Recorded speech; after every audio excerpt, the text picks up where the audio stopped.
Hello, everybody. Ivor Chester, your balance coach and music therapist. Thanks for your time. Today, we're going to be talking more on the concept of playlists that you should be putting on your phone or whatever portable device that you have that is very accessible. Also, these playlist concepts not only go to the idea of just the music you store on your phone, but also for YouTube or whatever streaming device that you have. Now, today I want to talk to you a bit about the music. Well, people talk about it this way. They say, yeah, if I was stuck in a desert island, I'd want this to listen to. And that may be Pink Floyd, it may be Pink, it may be U2, excuse me.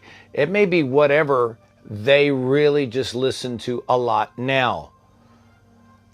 Have you decided what that album is? Now, I'm talking about an album, not just an artist. I mean an album, like, again, Dark Side of the Moon, or Wish You Were Here, or the Beatles, whatever your age group, whatever your vibe is.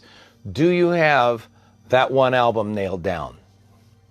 You know, in the old TV show MASH, Alan Alda, Hawkeye Pierce, is asked by somebody, what's the one book that you brought? And he goes, the dictionary. It has all the other books in it. I get that, but no cheating on this one. I want you to really think about what that one album is. And I'd like to hear about it in the comments. Can you tell me the album that you just couldn't live without? So keep it within that scenario. What is the album that if you were stuck on a desert island, you were shipwrecked, if you were Tom Hanks and you had Wilson with you, what would be that album that you would have to have? Now, here's the reason why I asked that. There is a why to why you listen to that. There is a why as to why that album strikes a chord. There is a reason for that music resonating so deep into your core that you just have to have it. Second question, why does it resonate with you? Okay? Working in psych, I've had some people say that they could never listen to that song again because it reminds them of a breakup of that they had when they were younger, or with their spouse, or it'll remind them of one of their children that had died, or something heinous happening to them while that music was playing. So what is the reason, though, that you like this song, this album? Why does it stick with you? Think about it, ruminate on it. My go-to album, and it's hard for me to really pick just one, because back when I used to have an iPod, I had over 40 days of music stored on the iPod alone. So what was my one? I want to take a cop-out and say either Dark Side of the Moon or Sgt. Pepper's Lonely Hearts Club Band. But if you had to nail me down to it, I think I would stick with Dark Side of the Moon. Now, why? Because of a lot of friends. Martin Conley turned me on to this.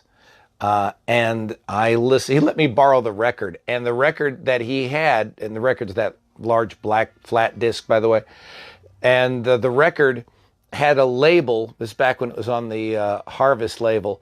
The label was a little bit off-center. And when you would play it at the very end of the B-side, the label was off-centered.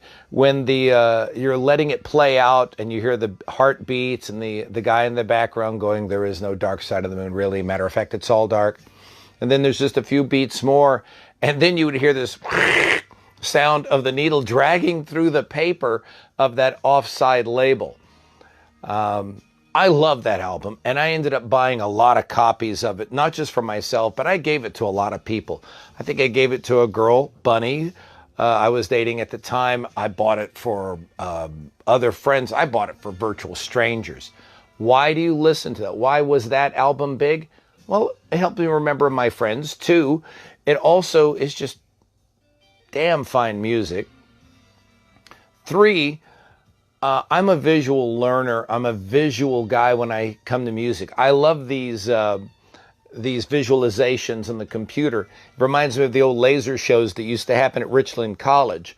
And so when I hear music, I see images. I make videos in my head. I see shapes and I see scenarios and situations. This album is highly visual, not the one I know. We're listening to Wish You Were Here. But when you hear that, I recreate my own thing. Recently, I played one song for one of my daughters from the album, The Wall. I played her Comfortably Numb from the movie. Now, I'll be honest with you, I've never seen The Wall, the movie, because when the album came out about 1980, I had my own images long before they were talking about the movie. And it was disturbing. It was scary. It was harrowing. It was just very dark. So I didn't need to see somebody else's, and I didn't want somebody else's images. I wanted my own, and they suit me fine. So when I sat there and played that one song for her, it was the first time I saw somebody else's images. And yeah, they were harrowing too, but they were different than mine. I prefer mine. Are mine better? No. Are mine maybe exactly what the album was painting? Yeah, to me. To me. Maybe you have your own. So your homework, my friends, is I want you to discover that one album is. And I know, twist your arm, find one album. Don't give me two. Give me one. Put it in the comments. And I want you to give me a brief description as to why. Why does it work that? You can bullet point it and give me 3 or 4 reasons as to why it works for you that way, as being that one solitary album that you're going to listen to for the rest of your life. But what is it? I want to know. All right?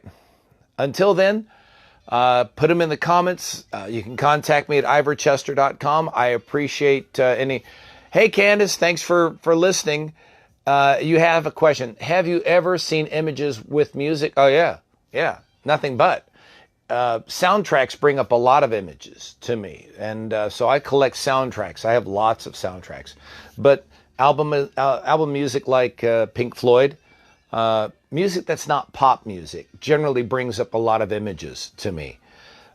When I listen to music that has chord constructions that progress in certain ways, they have either a depressing effect or a exhilarating effect or a positive effect. But yes, I always see images. I say almost always. And the next question is, have you always seen images with music? And the answer, again, is going to be yes, even when I was a little kid. I remember listening to, gosh, this is a silly remembrance, but we had a Disney album that had children's songs. I can imagine seeing the like it was a song about a railroad. Yep, I could see the railroad. I could see what the train station. I could see what the track looked like. I could see the engine. I could see the men around the track working. So yeah, always. All right. So your job, if you want to have these images, now understand this, going back to something I've mentioned in previous posts, if you don't like the images that the song brings up, change the music. You alone are responsible for what goes in your head. Now, at times, things are forced in there by just catastrophic events or just life itself. However, why continue to pick at the wound? If Nirvana brings up something, a memory that you don't want, then why you continue to listen to Nirvana? I knew somebody who listened to Great White and had a friend that passed away in that horrific fire that happened 10 years ago. And so now they deliberately listen to Great White when they have anger issues, and it has made it worse for them. So you have to know you're responsible for what you put in your head, and you're allowed to have gates, so to speak, or boundaries, as it's really called, about what you're just not going to tolerate. All right, and it goes for music too, because it affects you emotionally. As we've said repeatedly, I asked the question, do you believe that music can affect your emotions? The answer is always yes. So therefore, you're responsible for those emotions.